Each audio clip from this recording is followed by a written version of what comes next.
Halo, Assalamualaikum warahmatullahi wabarakatuh. Bagaimana kabarnya hari ini? Semoga sehat selalu. Perkenalkan, nama saya Rani Eka Lestari, guru dari SD Negeri Sili Asi 2, Kota Cirebon.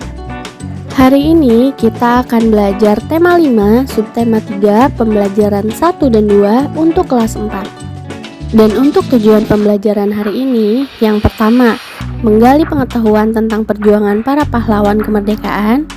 2. Memahami sifat-sifat kepahlawanan. 3. Memahami tanda tempo tinggi dan rendah nada. Dan 4. Memahami sifat-sifat cermin. Nah, sekarang coba anak-anak perhatikan teks berikut yang berjudul Cut Nyadin, pejuang perempuan bernyali singa. Cut Nyadin lahir pada tahun 1848 dari keluarga bangsawan Aceh. Di garis ayahnya, Cut Nyadin merupakan keturunan langsung Sultan Aceh. Beliau menikah dengan Teku Ibrahim Lamnga pada usia masih belia, yaitu pada tahun 1862, dan memiliki seorang anak laki-laki. Ketika Perang Aceh meluas tahun 1873, Cut Nyadin memimpin perang di garis depan melawan Belanda yang mempunyai persenjataan lebih lengkap. Setelah bertahun-tahun bertempur, pasukannya terdesak dan memutuskan untuk mengungsi ke daerah yang lebih terpencil. Dalam pertempuran di Sela Glitarun, Teku Ibrahim gugur. Kendati demikian, Cut Nyadin melanjutkan perjuangan dengan semangat berapi-api. Kebetulan saat upacara penguburan suaminya, beliau bertemu dengan Teku Umar yang kemudian menjadi suami sekaligus rekan perjuangan. Mereka membangun kembali kekuatan dan menghancurkan markas Belanda di sejumlah tempat. Namun, ujian berat kembali dirasa ketika pada 11 Februari 1899, Teku Umar gugur. Sementara itu, pasukan Belanda yang tahu pasukan Cut Nyadin melemah dan hanya bisa menghindar, terus melakukan tekanan. Akibatnya, kondisi fisik dan kesehatan Cut Nyadin menurun, namun pertempuran tetap beliau lakukan. Melihat kondisi seperti itu, Panglima perangnya, Panglaut Ali menawarkan menyerahkan diri ke Belanda. Tapi, Cut Nyadin malah marah dan menegaskan untuk bertempur.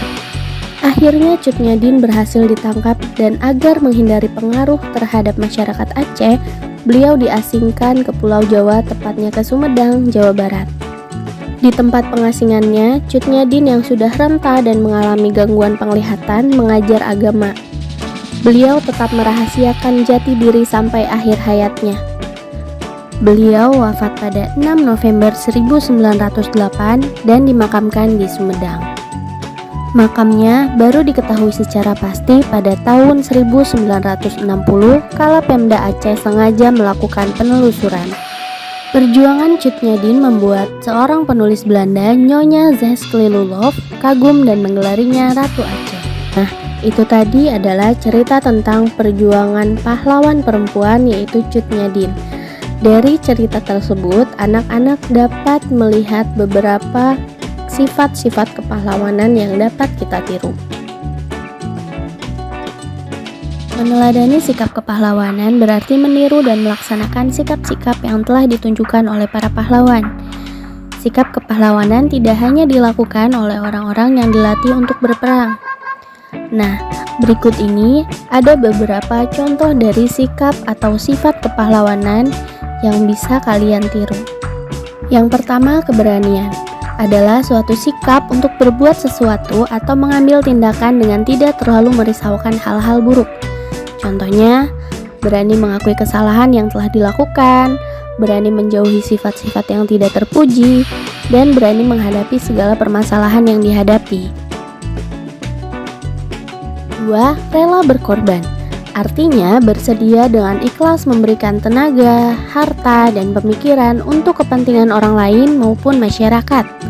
Nah, contohnya ikut bekerja bakti membersihkan jalan dan sekolah, ikut berpartisipasi menjaga keamanan lingkungan, dan saling tolong-menolong dengan ikhlas antar sesama manusia.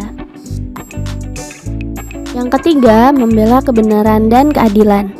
Artinya tidak memihak kepada sesuatu yang telah diketahui salah. kita akan diperlakukan adil oleh orang lain apabila kita memperlakukan orang lain secara adil juga. Nah, contohnya menjaga keseimbangan antara hak dan kewajiban, menghormati hak-hak orang lain, dan suka memberi pertolongan kepada orang lain. Yang keempat, cinta tanah air adalah perasaan yang timbul dari dalam hati sanubari seorang warga negara untuk mengabdi, memelihara, membela, melindungi tanah airnya dari segala ancaman dan gangguan.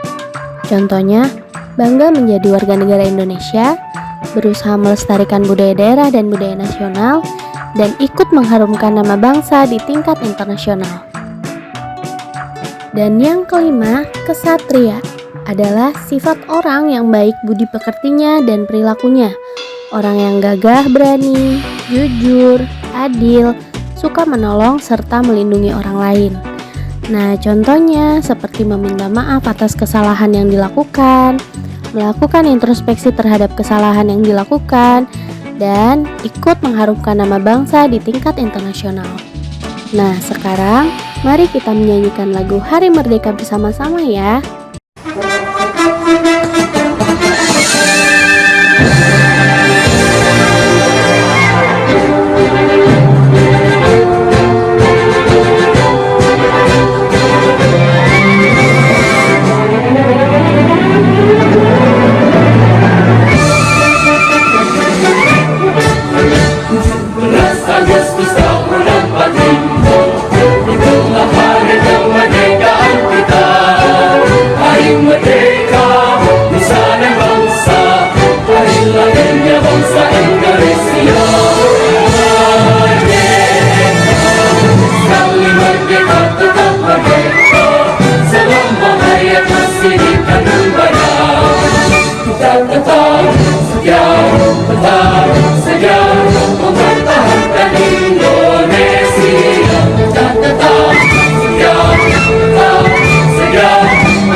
Agustus tahun 45, itulah hari kemerdekaan kita.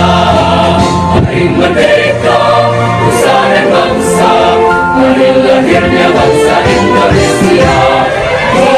Merdeka, selalu merdeka, tetap merdeka, selama hayat mesti dikandung. Kita tetap setia, tetap setia, mempertahankan Indonesia.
Selanjutnya, kita akan membahas tentang cermin.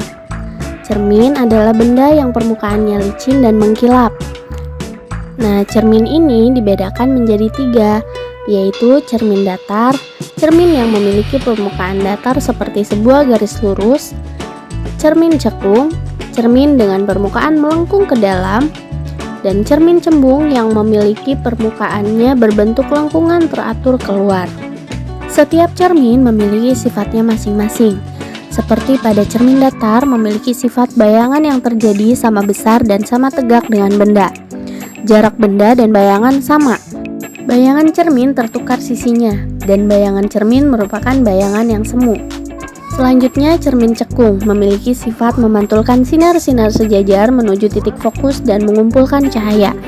Ini ada pada reflektor lampu mobil, slide proyektor, bioskop, dan tungku matahari. Selain itu juga ada pada alat untuk memeriksa lubang gigi yang sakit. Dan yang terakhir, cermin cembung. Ini memiliki sifat menyebarkan cahaya dan sinar yang sejajar pada sumbu utama dipantulkan. Nah, cermin cembung terdapat pada kaca spion kendaraan dan cermin di persimpangan jalan.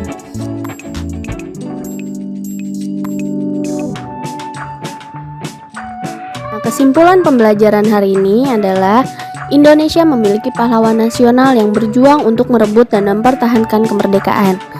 Salah satu peninggalan raja-raja di masa Islam yang diwariskan adalah sikap kepahlawanan. Sikap ini mempengaruhi sikap para pejuang di masa penjajahan Belanda. Cermin terbagi menjadi 3, cermin datar, cermin cekung, dan cermin cembung. Cermin datar memiliki permukaan datar seperti sebuah garis lurus. Cermin cembung memiliki permukaan melengkung ke dalam, sedangkan cermin cembung memiliki permukaan berbentuk lengkungan teratur keluar. Nah, sekarang silahkan anak-anak kerjakan latihan yang ada di bawah ini ya.